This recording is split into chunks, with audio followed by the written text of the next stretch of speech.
cœur de l'Afrique de l'Ouest, sur la terre du Burkina Faso, l'éducation est un marathon d'obstacles. Pour des milliers de jeunes Burkinabés, le savoir se mérite au prix des kilomètres épuisants sous un soleil de blanc et des routes incertaines. Mais là où le chemin s'arrête, le vide s'installe. Entre déficit d'écoles et absence d'offres éducatives dans les zones rurales, l'horizon de la jeunesse s'assombrit. La précarité n'est plus le seul frein, c'est la distance qui, chaque jour, brise des milliers de rêves. Nos enfants parcouraient des kilomètres. Il fallait rallier Urubu-Maniga, qui est à plus d'une dizaine de kilomètres de ce village.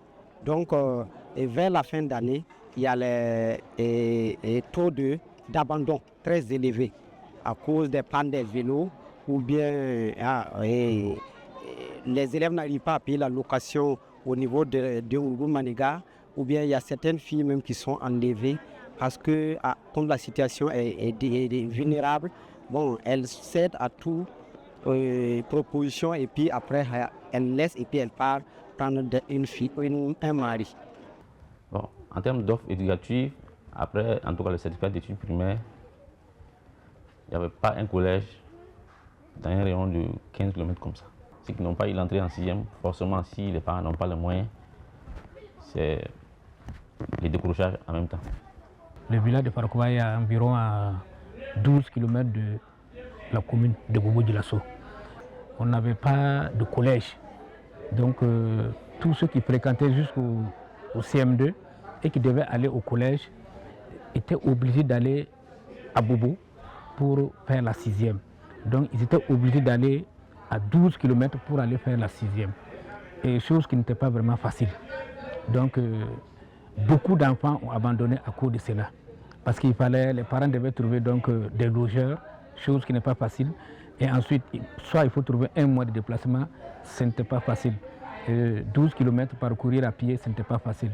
Donc beaucoup d'élèves abandonnaient la sixième. Les effectifs des classes étaient vraiment pas faciles.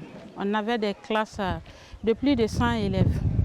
Chaque classe du CP1 au CM2 était à plus de 100, 104, 120. C'était pas facile. Puisque les tables bancs même pour les élèves, la place même, puisque la classe même ne suffit pas. Donc ça fait que les élèves étaient assis 5-5, souvent même 6-6. Alors, et il n'y a pas de passage pour le maître. Ça fait que quand les maîtres rentraient, ils étaient seulement au devant. Pas de rangée et on faisait avec. C'est pour répondre à ces défis qu'est née l'association Solidarité Afrique de l'Ouest, ASAO. Fondée sur des valeurs de dignité et de partage, l'organisation œuvre depuis 1996 pour garantir un accès équitable à l'éducation et aux services de base. Présente sur toute l'étendue du territoire burkinabé, l'ASAO agit là où le besoin est le plus critique. De la normalisation des écoles primaires à l'édification de nouveaux collèges et lycées, son action a déjà marqué les 13 régions historiques du Burkina Faso. En multipliant les capacités d'accueil et en érigeant des salles de classe supplémentaires, l'ASAO ne se contente pas de bâtir des infrastructures. Elle réduit la distance entre la jeunesse et son destin, transformant chaque barrière géographique en un nouveau chemin vers le savoir. C'est mon père qui est le fondateur de ASAO et ça fait plus que 30 ans qu'il est venu première fois au Burkina Faso. Il a trouvé une situation, les gens ici sont très gentils et se sentent très bien ici. Et à l'autre côté, il a vu qu'il y a manque beaucoup des écoles et de forages aussi, ça c'est le début. Donc il a vu ça et au retour en Allemagne, il dit ah, vraiment il faut faire quelque chose. Les gens là-bas, ils ont dans le besoin et je sais que si on travaille là-bas, on peut faire le bon travail avec le Burkinabé.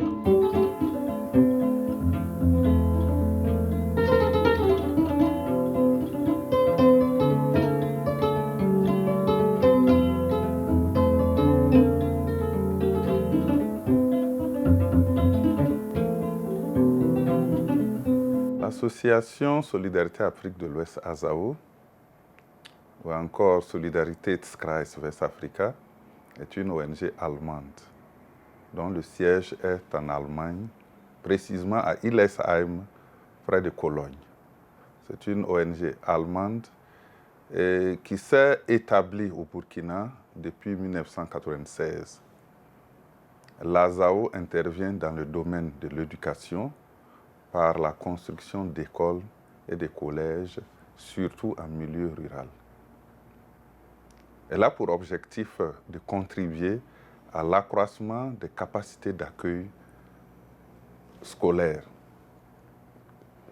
Elle est financée à 80% par le gouvernement allemand et les 20 autres pourcents, ce sont les cotisations, les dons, les legs des associés ou encore membres. Au fil des années, l'action de l'ASAO a mûri. Autrefois engagée sur divers fronts du développement, elle consacre désormais l'essentiel de ses efforts à une mission prioritaire, la construction d'infrastructures scolaires, car pour elle, bâtir des salles de classe, c'est offrir à chaque enfant la proximité nécessaire pour apprendre, grandir et réussir. L'ASAO, dès sa fondation, voulait travailler dans pas mal de domaines. C'est ainsi que nous avons construit des écoles, nous avons construit un CSPS dans le Kuritenga, nous avons aussi construit dans la Tapoa un centre de formation pour femmes où les femmes pouvaient coudre, faire la teinture et faire le tissage. Mais au suivi de ces activités, nous nous sommes rendus compte que dans le domaine de la santé et même dans le domaine de la formation des femmes, il fallait suivre souvent pour voir comment est-ce que les choses se passent et ça demandait un coût supplémentaire. C'est la raison pour laquelle nous nous sommes dit, mais pourquoi ne pas poursuivre uniquement avec l'éducation? Là, à la construction, rapidement, d'abord le besoin y était et lorsqu'on réalisait rapidement, l'école était utilisée et on n'avait plus besoin d'investir d'autres fonds. Et c'est la raison pour laquelle nous nous sommes dit qu'il fallait qu'on poursuive uniquement avec l'éducation. Et d'ailleurs, l'éducation est transversale. Voilà, pour le développement d'un pays, on est obligé, quel que soit le secteur, on est obligé de passer par l'éducation. Donc voilà pourquoi nous avons choisi l'éducation comme notre secteur vraiment d'intervention.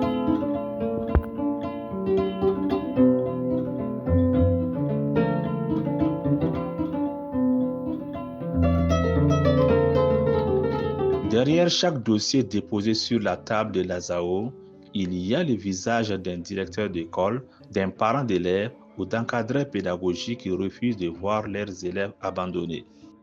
Ma présence ce matin ici, c'est pour solliciter la normalisation de l'école de Gonagé, qui a été construite par l'ASAO en 2013. Donc elle compte aujourd'hui 3 classes. Nous cohabitons avec 2 autres écoles qui ont plus de 600 élèves. Normalisé parce qu'aujourd'hui nous avons assez d'élèves et les classes ne suffisent pas. Parce que lorsque les élèves doivent reprendre les classes, il n'y a pas de place pour les redoublants. Donc nous sommes obligés de jongler avec les autres qui ont des effectifs élevés. Il y a des classes là-bas de 145 élèves, de 130 élèves. Donc ça fait que ce n'est pas simple. Une école primaire normale, c'est 6 classes. Et nous sommes à 3 classes. Donc la normalisation, c'est d'aller à 6 classes. Nous avons présentement cette année, nous avons le CP1, le CE1 et le CM2. Donc il manque les classes de CP2, de CE2 et de CM1. Il y a beaucoup de priorités, mais on prend les priorités des priorités que nous retenons ici. Donc chacun passe, il présente un dossier, il le défend et en fonction des priorités, on va maintenant retenir les écoles qui sont vraiment prioritaires, où la demande est vraiment forte. Et nous, on pose beaucoup de questions pour comprendre bien la situation. Et après ça, quand on a beaucoup d'informations, nous, on essaie de visiter le terrain avec nos yeux, on part là-bas. Et si nous, on trouve vraiment là-bas, ils ont dans le besoin. Les effectifs sont enlevés et tout ça. Au retour en Allemagne, on discute, on dit, OK, on a cet argent, on va commencer. C'est pourquoi tout commence par un acte d'engagement, le dépôt d'un projet porté par les acteurs locaux. Car plus qu'une simple aide, l'ASAO privilégie une approche participative. Sa mission, transformer les obstacles en opportunités grâce à une action ciblée, où les communautés ne sont plus de simples bénéficiaires, mais les véritables actrices de leur propre développement. Il est intéressant de donner, mais encore plus intéressant de se faire accompagner, de sorte que les bénéficiaires puissent s'approprier l'investissement. C'est la raison pour laquelle nous disons, comme ça se dit dans nos langues, nous aidons à laver le dos parce que le bras, la main n'y arrive pas, mais le visage et le ventre doivent être nettoyés par les bénéficiaires. Et maintenant, si nous sommes d'accord, ça qui est très important pour nous, on va dire à ce village que c'est une collaboration. Donc, c'est toujours une collaboration. C'est très important pour nous parce qu'on ne veut pas que c'est un cadeau de nous simplement. On veut qu'on travaille vraiment ensemble.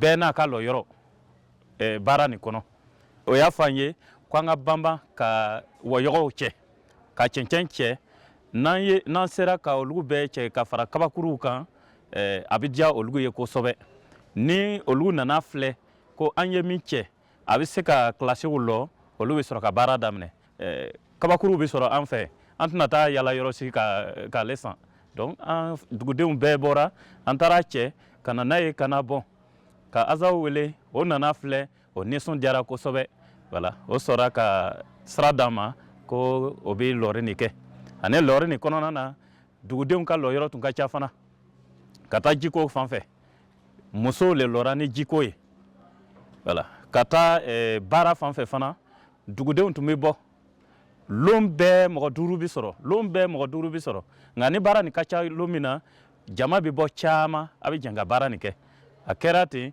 lɔri nin sera ka kɛ fo ka taa tila hɛrɛ ni nisɔndiya kɔnɔ. Des mots aux actes.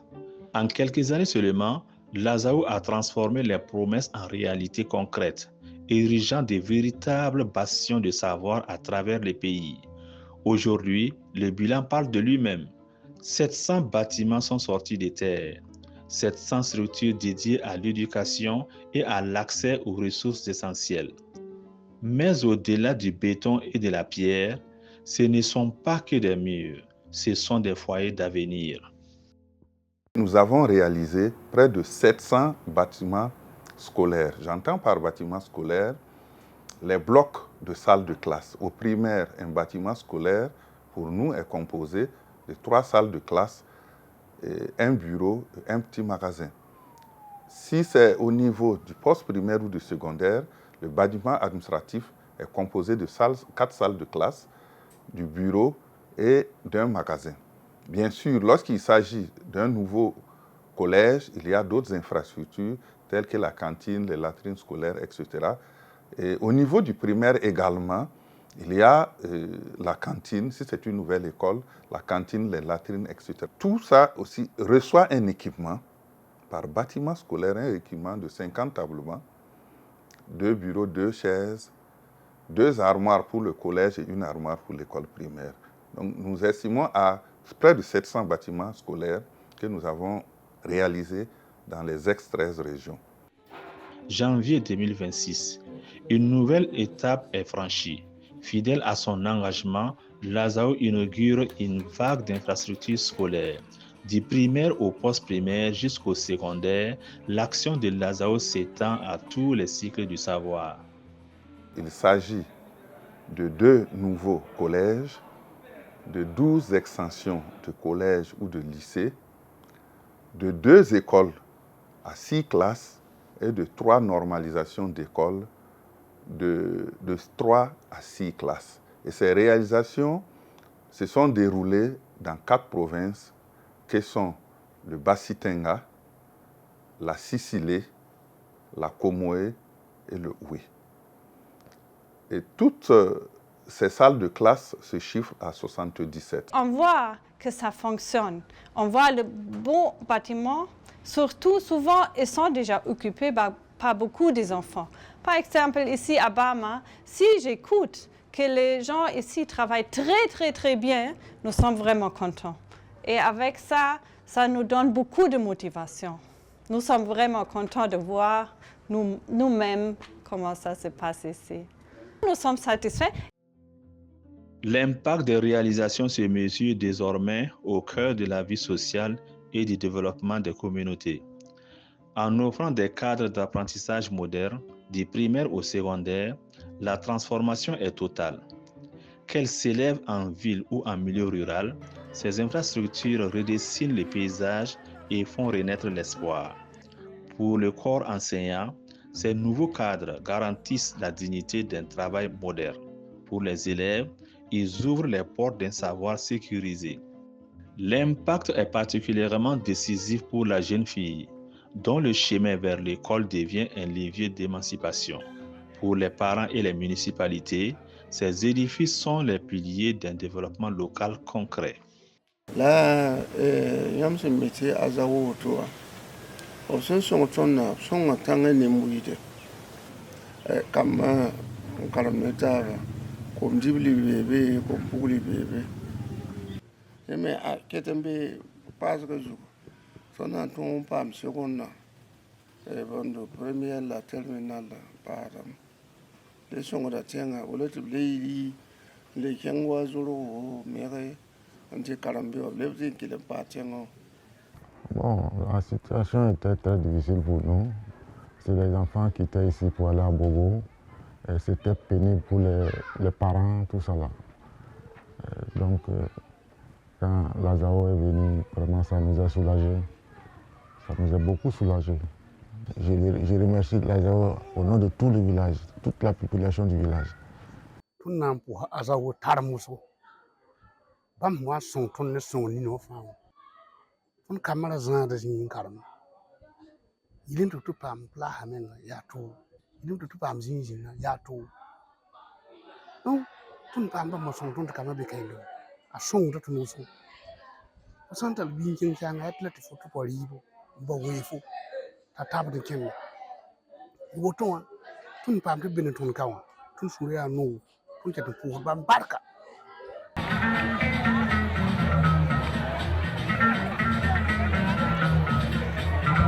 Lazao, c'est plus qu'un partenaire. C'est des parents qui écoutent le cri de ceux qui sont vraiment dans le besoin.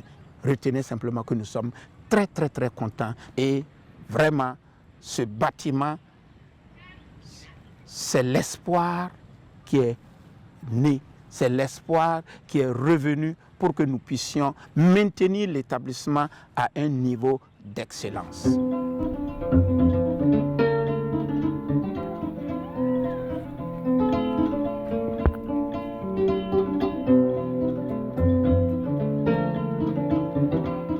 Azao, lorsqu'il vient dans les établissements construits, ils mettent des grillages. Voilà, ces grillages, avec ces grillages, ça permet de stopper un peu le mouvement des élèves.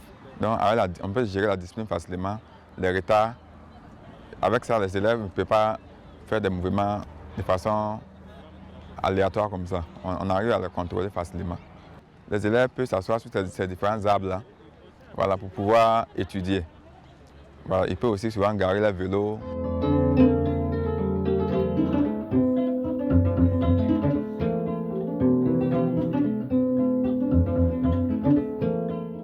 Et Lazao, qui est une association, est venue présenter bien sûr ses services et ils ont également construit 2 bâtiments. Ils sont en train d'abattre un travail de qualité, pas seulement à Sokosarasso, mais au Burkina Faso. Voilà, à travers la qualité des infrastructures qu'ils construisent ici et ensuite l'équipement également et l'accompagnement qu'ils donnent aux différents établissements. Lorsque nous avions des infrastructures de qualité, ça aide et ça facilite le travail. Les salles sont aérées, ça répond aux normes bien sûr nationales bien sûr que l'établissement également, la forme et le format des établissements. Voilà, donc cela également facilite notre travail et ça nous permet d'être à l'aise. Ici, les salles sont très vastes, tout est aéré. Nous travaillons dans la meilleure condition. L'école est à côté de nos maisons. Nous venons à l'heure à l'école. Les enfants ont la chance de rester à côté de leurs parents pour étudier, surtout les filles qui ont des problèmes de scolarisation. Nous voyons maintenant que les enfants ils apprennent à l'aise, non loin de leurs parents, et ça impacte beaucoup sur la rentabilité. Et on sent maintenant qu'il y a moins d'enfants déscolarisés après le CEP. Parce que les parents voient l'infrastructure à côté, c'est facile de les amener à l'école. Pourtant, avant, ce n'était pas évident. Si vous voulez aller à Zorgo ou bien à Méré, il faut d'abord trouver un tuteur. Et souvent, ça peut décourager certaines personnes à ne pas poursuivre la recherche. En tout cas, classe donc ni lonini abna ke sababu ye be ka se ka classe fana soro tuma dora o dem son blaga ta yoro wore passer placité voilà mais ni lonini bana ke sababu ye abna die ambe abna die dem son yere. Merci à l'ASAO, voilà, puisque vu ce que nous on a mis dedans et par rapport à voir les joyaux, on sait que pour nous là c'est minimum par rapport à ce qu'ils ont fait. ASAO c'est un partenaire vraiment très sûr, et nous accompagne depuis des années. C'est des millions, des centaines de millions que ASAO injecte chaque année, en tout cas dans la construction des infrastructures. Donc c'est un partenaire très privilégié. Pour ce qui est de la commune de Bobo-Dioulasso, je vous assure que c'est des milliers d'élèves que ASAO en tout cas a permis que nous puissions accueillir. Je dis, une fois nous avons fait un tour à Kwa. Je vous assure, sur les 8 écoles, ASAO a construit 6. Donc vous voyez l'apport que ça fait. Donc en tout cas on peut dire que ASAO nous accompagne vraiment sérieusement. Et sans en tout cas sa contribution, peut-être beaucoup d'enfants seraient restés à la maison.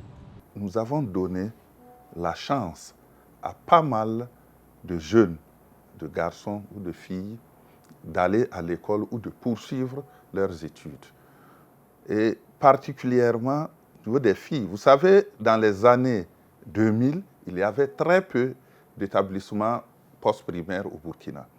C'était essentiellement dans les chefs-lieux de communes et dans les villages, il n'y en avait pas. Donc, qu'est-ce qui se passait?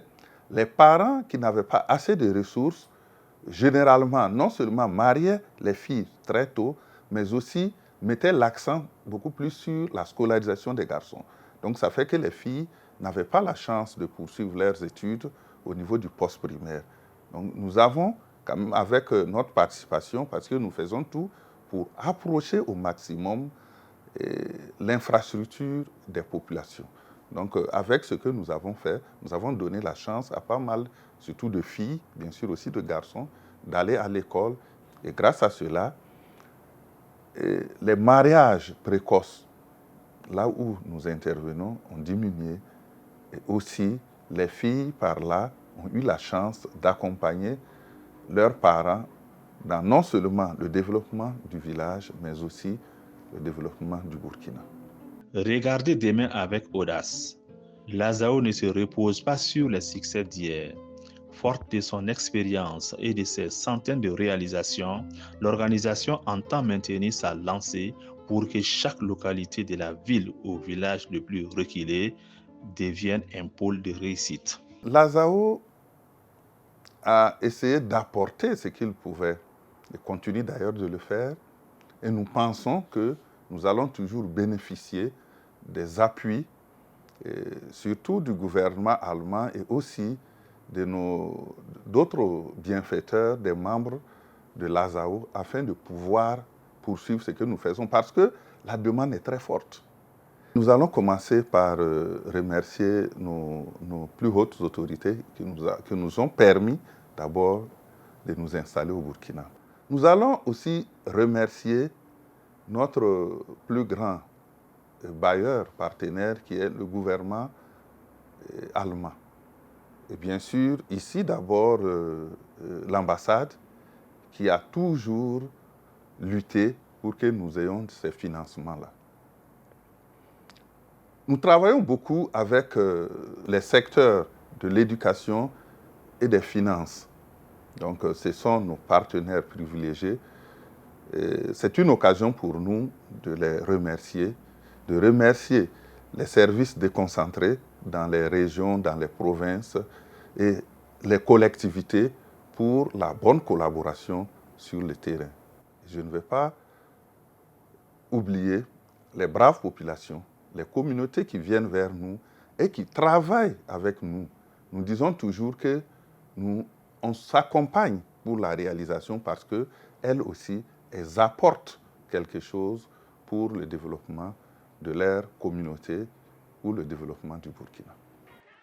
700 bâtiments, des milliers de vies transformées. Mais pour l'Azao, le véritable succès ne se compte pas en briques. Il se lit dans les regards d'un enfant qui n'a plus à craindre la distance. En transformant les paysages éducatifs du Burkina Faso, l'association ne bâtit pas seulement des écoles, elle forge les fondations d'une nation résiliente. Car là où une classe s'ouvre, c'est l'obscurité qui recule et l'avenir qui s'éclaire.